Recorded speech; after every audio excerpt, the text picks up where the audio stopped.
Hallelujah. मसीह के कादिर और जलाली नाम में आप तमाम ग्रेस नेटवर्क देखने वालों को पास्टर जॉयस जीवन का सलाम कबूलो और खुदा का फजल और उसका रहम जो है वो हमेशा आपकी ज़िंदगियों पर जारी रहे। वो जो कुदरत वाला ज़ोर वाला खुदा है जिसकी मैं और आप प्रस्तुत करते हैं। और राकठन थी कलवरी पर वो जा रहा था, राकठन थी कलवरी पर वो जा रहा था, बहा के खून वो गुनाहों को मिटा रहा था।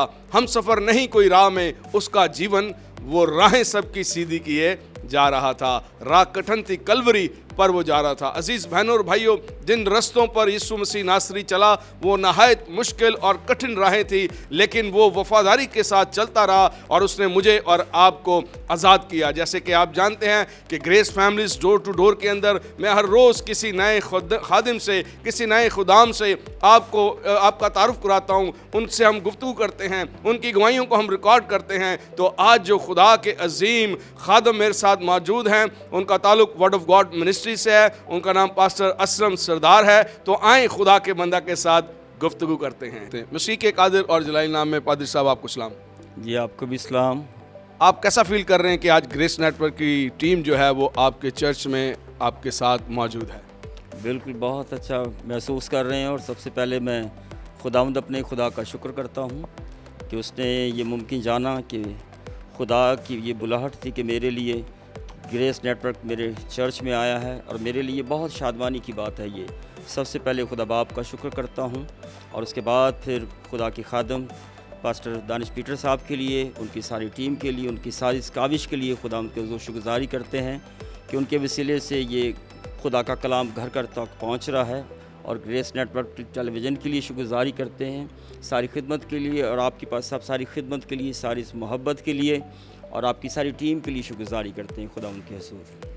भाई साहब ज़रूर अपने बारे में हमें कुछ बताएं, क्योंकि आप ड्यूटी भी करते थे, सरकारी मुलाजिम थे, तो अब आप फुल टाइम खिदमत कर रहे हैं। तो कोई ख़ास बुलाहट थी, खुदा का कोई ख़ास प्लान था कि एक अच्छी ड्यूटी थी, एक अच्छा पैकेज आपको मिल रहा था और आपने उस सब को मतलब रिज़ाइन करके, जैसा कि सुना है मैंने कि अब छुड़ा कर आपने एकदम खुदावंद के काम को एक्सेप्ट किया और आपने हाथ में खुदा का कलाम उठा लिया और आप जो हैं वो डोर टू डोर गली गली जाके मुनादी कर रहे हैं, खुदा के कलाम की खिदमत कर रहे हैं। तो कोई ख़ास प्लान था, कोई ख़ास विजन था, कोई ख़ास बुलाहट थी, कोई ख़ास आवाज़ थी आपके लिए कि आपने इस राह का जो है वो इंतखाब किया? तो ज़रूर हमारे देखने वालों को, व्यूवर्स को इस गहराई के बारे में जो भेद हैं ज़रूर उनको बताएँ। बिल्कुल पास साहब, मेरी कोई सोच ना थी और ना मेरी ज़िंदगी में कभी ऐसी सोच आई कि मैं खुदावंद की इस खिदमत में आऊँ। मैं एक बहुत बड़ा चोरों वाली ज़िंदगी गुजारता था। मैं एक बहुत गंदी और बुरी ज़िंदगी गुजारता था। आप जानते हैं कि जब पुलिसमैन कोई शख्स हो तो उसके पास बुराई का लाइसेंस होता है। मैंने वो सारे काम किए जो खुदावंद को नापसंद थे। मैंने खुदा के खुदाम बहुत सारे थे, उनको बेइज्जत करता था, घरों से निकाल देता था। मैंने 2 या 3 खुदा के ऐसे खादिम हैं, उनको मैंने मारा पीटा भी। खुदा ने मुझे सौल जैसी ज़िंदगी दी, सौल से मुझे पालूस बनाया है। और मैं कि बहुत ज़्यादा बदकारी में था। मैंने 29 साल बिला नागा शराब पी है। और उसके अलावा बहुत सारे, आप कह सकते हैं कि जब इंसान शराब पीने के बावजूद आप समझते हैं कि किस तरह वो क्या कुछ ना करता होगा। मैंने बहुत से नशे किए, बदकारी, हरामकारी, ज़नाकारी, सब ये धंधे किए हैं। क्योंकि आपके पास जब शराब, आप नशे करते हैं, जब इब्लीस की आप गिरफ्त में होते हैं तो इब्लीस आपसे बहुत सारे ऐसे काम लेता है। और फिर यकीनन खुदा का मेरे लिए ये बहुत बड़ा मंसूबा था कि खुदा ने मुझे अपनी उस बुलाहट की, जो खुदा की बुलाहट थी, मुझे उसने आवाज़ दी। इसी तरह मैं एक खिदमत में था। मेरी कोई सोच कभी ना थी कि मैं खुदा का खादम बनूं। देखिए, मैं खुदा के खादमों को मारने पीटने वाला शख्स था, उनको बेइज्जत करने वाला। अपने घरों से निकाल देता था कि आप ये पकड़े चंदा और यहाँ से निकल कर अपना काम करें, मुझे अपने काम करने दें। मैं हर वक्त 24 घंटे शराब में धुत रहता था। अपने बच्चों को मारना पीटना, ये मेरी एक रूटीन थी। फिर खुदा की एक आवाज़, खुदा का इलाही मंसूबा मेरी ज़िंदगी में था। मैं एक जगह एक दुआ के लिए गया। मेरे वो सिस्टर लॉ हैं और मेरे हमज़ल भाई रफ़ीक हैं। खुदा ने उनके वसीले से मुझे ये ज़िंदगी बख्शी है। उनके वो वसीला बने। उन्होंने अपने घर में एक गली में शुक्रगुजारी की एक इबादत रखी, जिसमें मैं उस इबादत में गया पहले तो पुलिस मुझे वहाँ बैठने नहीं दे रहा, मुझे अजीब सी घबराहट, मुझे अजीब बेचैनी, मैं कभी वहाँ उठ रहा हूँ, कभी कुछ कर रहा हूँ, मैं बैठ नहीं पा रहा था। लेकिन मेरी बेटी छोटी है, जो छोटी सी तो उस वक्त तो 2-3 साल की थी, मेरी गोद में सो रही थी और पुलिस मुझे उस वक्त उठा रहा है, कभी कुछ कर रहा है, मैं बच्ची को सुला रहा हूँ। अब जब इबादत शुरू हो गई है तो मुझे लोगों ने देखा कि मैंने सब लोग खड़े होकर वर्शिप कर रहे हैं। अब मेरी बड़ी बेटी है जो साथ थी, कहती पापा आप खड़े हो जाएं, बुरा लग रहा है कि आप बड़े सारे उठ के खड़े वर्शिप कर रहे हैं, आप बैठे हुए। तो मैं उनको अपनी उसी पुरानी रूटीन में उनको डांट रहा हूँ, डपट रहा हूँ, कुछ कर रहा हूँ, लेकिन मुझे कुछ नहीं पता चला कब मैंने अपनी बेटी को दूसरी चेयर पर उसे सुलाया है, उठा के वहाँ लिटा दिया है, और कब मैं उठाऊं और कब मेरे हाथ ऊपर गए हैं और कब मैं वर्शिप करना शुरू हो गया हूँ। मैंने कभी खुदावंद की वर्शिप नहीं की थी, मैं कभी खुदा के घर में सिर्फ महज एक मसीह था, नामी मसीह था। लेकिन जब मैं ऐसे ही उठाऊँ तो जब खुदा का बंदा वो वर्शिप कर रहा था, मैं उस खुदा के खादम का नाम लेना कभी भी कहीं चाहूँगा कि उसका नाम ना लूँ, उनका नाम बहुत ज़रूरी है नाम लेना। वो खुदा के खादम, अजीम खादम है, जिनके वसीले से खुदा ने मेरी ज़िंदगी ये तब्दील की है, खुदा ने मुझे बुलाया। जब खुदा के खादम वो पास्टर अबेद सादिक साहब, जिनका गीत बहुत ज़्यादा मशहूर है कि जंग जिन्ना दी लड़दा यहोवा, जब खुदा का खादम वो गीत गा रहा था कि जिन्ना च यहोवा दा रूज वसदा उन्ना गो दुश्मन जे नसदा, जैसी वो खुदा का खादम ये गीत गा रहा था, मैं उसी वक्त उठा हूँ, अपनी बेटी को दूसरी जगह लेटाया है, मेरे हाथ ऊपर गए हैं। और जब मैं इस तरह रूह के मसा में था, जब मैंने सामने ऊपर देखा तो खुदा के खादम को ऊपर देखता हूँ तो खुदा यीशु मसीह, जब हम वीडियो देखते हैं, जब मूवी देखते हैं, जीसस फिल्म देखते हैं, तो उसमें खुदावंद यीशु मसीह कहता है कि देख मैं दुनिया के आखिर तक हमेशा तेरे, और खुदा यीशु मसीह की आँखों से एक नूर निकलता है, वो नूर मेरी आँखों का आके कनेक्ट करता है और बार बार खुदा मुझसे यही कहता है कि देख मैं दुनिया के आखिर तक हमेशा तेरे साथ हूँ। और पास साहब एक बात बड़ी ज़बरदस्त ये बात बता दूँ आपको, वो नूर ने मेरी आंखों में से इतना ठंडा पानी, इतने आंसू निकल रहे थे कि वो बर्फ़ उनके सामने मांद पड़ गई थी। मेरी सारी किडनियाँ ख़त्म थी। जिस डॉक्टर ने मुझे डॉक्टर ने कह दिया कि असलम भाई आप ये शराब को छोड़ दें वरना आपके पास 3 महीने सिर्फ लाइफ है, आप 3 महीने ज़िंदा रह सकते हैं। ये देखें आपका अल्ट्रासाउंड, आपकी टोटल किडनियाँ जाली बन चुकी हैं। और उसके बाद मेरा गला बिल्कुल बंद था। एक डॉक्टर के पास 7 डे हॉस्पिटल में सर्जन के पास गया, उन्होंने भी कहा कि डॉक्टर साहब असलम भाई आप कभी भी बोल नहीं सकते, आपको ऑपरेट करना पड़ेगा, ऑपरेट के बाद भी आपको ये बोलने का मौका नहीं मिलेगा, आपको सिर्फ धीमे लफ्ज़ में कहना है कि मुझे हल्की सी आवाज़ में ज़रूरत के लिए आपने बोलना है कि मुझे पानी चाहिए, मुझे ये चाहिए। जब खुदावंद ने मुझे बदला और खुदावंद ने जब कहा अपने नूर के वसीले से मेरी सारी नाराज़गी, मेरी सारी सारी बदकारी और सारी बीमारियाँ खुदावंद अपने नूर के वसीले से मुझे पाक किया, तो उन्हीं डॉक्टरों को जाकर फिर मैंने दोबारा दिखाया। उन्हीं डॉक्टरों ने दोबारा अल्ट्रासाउंड किया तो कहने लगे कि ये आपने किडनियाँ कहाँ से नहीं डलवाई हैं। और मैंने उनसे कहा कि मेरे पास एक ऐसा डॉक्टर है वो सब कुछ करता है। और उन्होंने जब पूछा तो मैंने कहा मेरा डॉक्टर जीसस डॉक्टर सब कुछ करने की कुदरत रखता है। तो इसी तरह मैं 7 डे डॉक्टर के पास गया, 7 डे हॉस्पिटल में। उनको भी जब मैंने बात की तो कहता है आपने किसी और जगह से ऑपरेट करवाया? मैं कहा नहीं, मैं क्या मेरे यीशु ने ठीक किया। उसने यही कहा कि आपका यीशु सब कुछ कर सकता है। तो मैं खुदावंद का चलता फिरता गवाह हूँ। मुझे खुदावंद ने अपने गवाही के लिए बुलाया है।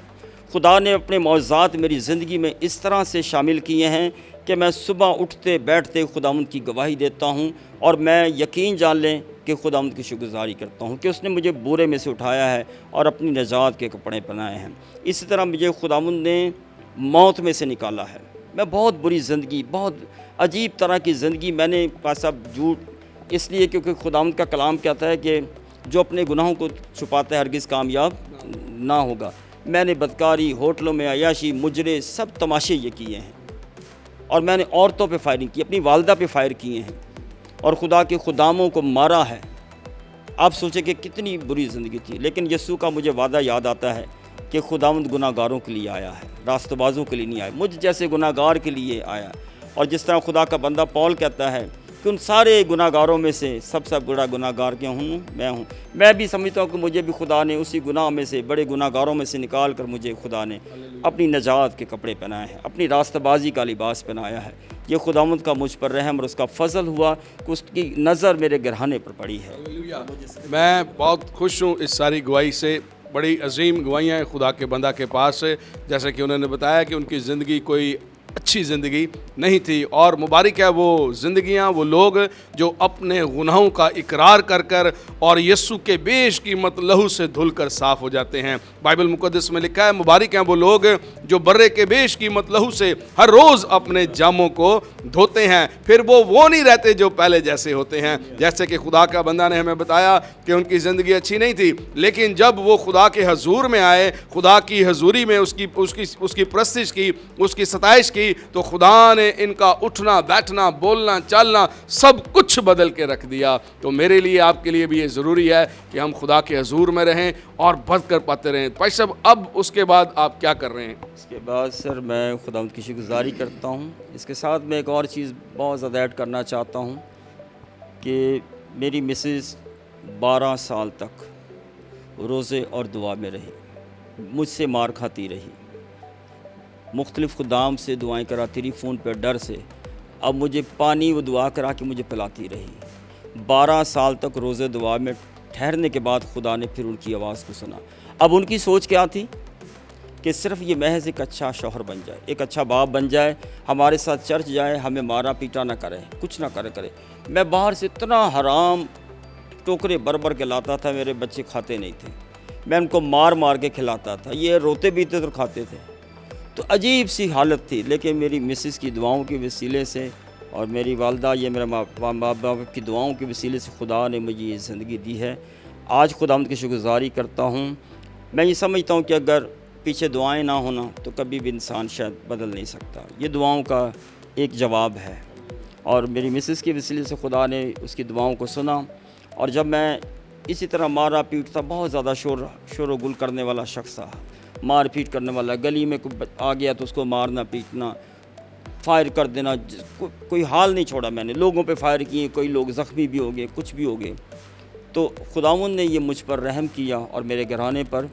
तो उसके बाद मैं आपको बताऊं कि मैंने फिर बाकायदा खुदावंद ने मुझे बदला खुदा के खादम के वसीले से। फिर खुदावंद ने मुझे अपनी बुलाहट दी कि मैं खुदा की खिदमत में बाकायदा सेमिनरी बाइबल स्टडी करूं। फिर मैंने, आप जानते हैं, आपने भी वहीं से तालीम पाई है, मैंने भी बुज़ुर्ग सैमुअल साहब से हमने बाकायदा फिर सेमिनरी की है वहाँ से। आंसुओं के साथ उनकी मैं जब आंसू देखता हूँ तो मुझे खुद रोना आता है कि मेरे बच्चे इतना मेरे लिए वो एक गम खाते थे, उदास हो गए कि पास साहब हमारे क्या हो गया। तो जब उनको मैंने देखा तो बच्चे मैंने माइक चेक कराना तो रोना शुरू हो गए। लेकिन मैं ईमान के साथ यहाँ सजदे में खुदावंद के हुज़ूर गिर गया। मैं दुआ करता रहा। बेटी ने मीटिंग शुरू की। ठीक बेटी ने मुझे 10:30 जब होने वाले थे, मुझे खुदा की बेटी ने मुझे ऊपर बुलाया। मैंने माइक पकड़ा और मैंने ये ऐलान किया। आज मैंने कलीसिया के सामने ऐलान किया था, मैंने फेसबुक पे इसको टेस्टमनी को रिकॉर्ड किया है और मैंने बताया, अब मैंने अपनी कलीसिया से कहा कि अगर आज ये मौज़ा हुआ तो आपने ये कहना है कि पादरी कुत्ता और खुदा झूठा। मैंने अपनी कलीसिया से कह दिया कि आज ये आपने कहना है, आज खुदा का तो इम्तिहान है लेकिन मेरा भी है। मेरा तो आज इम्तिहान लेने आए हैं, लेकिन मेरा खुदा कहता है कि मेरा तो इम्तिहान देख के मैं कैसा मेहरबान हूँ। उसने अपनी मेहरबानी मुझ पर ज़ाहिर कर दी जब मैंने इतनी बात की कि आज आपने देखना है कि मेरा खुदा ज़िंदा है और वो कुदरत वाला खुदा जो वादा करता है वो पूरा करता है। उस जैसे खुदा ने मुझसे ये वादा किया, मैं ईमान के साथ खड़ा हुआ ठीक 10:30 बजे 10:30 पर। और खुदा के मैंने जैसे ही अपनी कलीसिया से कहा कि आज आपके लिए बहुत बड़ी गवाही है, मेरा खुदा मेरा तवक्कल मेरा भरोसा है, मैंने ये बात की। और जैसे ही मैंने वर्शिप जैसे ही मैंने स्टार्ट किया, मैंने गीत को उठाया, आसमानों तक बुलंदी तक मेरी आवाज़ गई और खुदा ने मेरी आवाज़ खोली। और खुदा का रूह इस बात के लिए गवाह है कि लोग आंसुओं के साथ रोए हैं, एक दूसरे को गले लगा कर। मेरी बेटी उसी तरह जो खुदावंद ने मुझे पिक्चर दी थी, मेरी बेटी आके मुझे गले लगा रही है। और उसी तरह मैं आंसुओं के साथ फिर खुदावंद के ज़ोर शुक्रगुज़ारी करता रहा। खुदा के लोगों ने मुझे फिर खुदावंद की बड़ी कुदरत को बड़ा देखा कि खुदावंद वाकई बड़ा कुदरत वाला है। खुदा ने इसलिए कहा था कि मैं तेरे बड़े मजमा में तेरी आवाज़ को, तेरे गले को खोलूँगा। खुदा अपनी गवाही बड़े मजमे में देखना चाहता है। हमें खुदा ने गवाही के लिए बुलाया है। और फिर खुदा का बड़ा ज़बरदस्त प्लान है कि खुदा मुझ जैसे कहाँ से ऐसे शख्स को उठाया है जिसको दुनिया रद्द करती थी। मैं अपने रिश्तेदारों में, अपने ससुराल में जाता था, अपने लोग बच्चे छुपाते थे, कहते थे साइड पे कर लो, ये असलम भाई आ गया, ये झगड़ा करेगा। मैं जहाँ जाता था खुशी में जाके भंग डाल देता, शराब पी कर शोर शराबा फायरिंग करता था। तो लोग अपने बच्चे छुपाते थे, लड़ाई झगड़े करके आ जाता था। लोग अपने घरों में मुझे बुलाते नहीं थे, मुझसे भागते थे। मुझे बहुत सारी नफ़रत करते थे, लेकिन खुदावंद का ये मुझ पर फजल। आज दुनिया आपसे मोहब्बत करती है, खुदावंद आपसे प्यार करता है और खुदावंद आपको अपने जलाल के लिए कसरत से इस्तेमाल करता है। खुदा के बंदा के पास बड़ी अजीब और हैरत अंगेज़ गवाहियाँ हैं जो खुदा ने इनकी ज़िंदगी में रखी हैं। बाइबल मुक़द्दस में लिखा है, खुदा मुबारक है जो हर रोज़ हमारा बोझ उठाता है, वही हमारा निजात देने वाला खुदा है। इस सारी अच्छी गुफ्तगू के लिए, खुदा के बंदा के लिए भाई साहब हम आपके शुक्रगुजार हैं कि आपने अपना कीमती वक्त हमें दिया और ये अच्छी गुफ्तगू जो है वो आपने रिकॉर्ड कराई ताकि दुनिया भी इस सारी गुफ्तगू से, इस अच्छी टेस्टिमनी को सुनकर जो है लोग खुदा के करीब आएँ। जैसा कि आपने बताया कि आपकी लाइफ जो है वो अच्छी लाइफ नहीं थी, लेकिन जैसे ही आप खुदा की कुर्बत में आए, खुदा के हजूर में आए, तो खुदा के कलाम के सबब से, खुदा की परस्तिश के सबब से, खुदा के मसा के सबब से हर तरह के बंधन, हर तरह के जुबे, हर तरह की बुरी आदतें, हर तरह का वो काम जो खुदा के मेयार के मुताबिक नहीं है वो आपकी ज़िंदगी से जाता रहा। और अब खुदा का बंदा जो है वो खुदा की खिदमत करता है, खुदा अपने बंदा को अपने जलाल के लिए बड़ी कसरत से इस्तेमाल करता है। हम आपके लिए दुआ करते हैं कि खुदा अपने हाथ को हमेशा आप पर बढ़ाए रखे, आपकी कलीसिया खूब बढ़े और आसमान जो उसका अच्छा खजाना है वो आपकी ज़िंदगी पर हमेशा खुला रहे। तो देखते रहें ग्रेस नेटवर्क टेलीविज़न।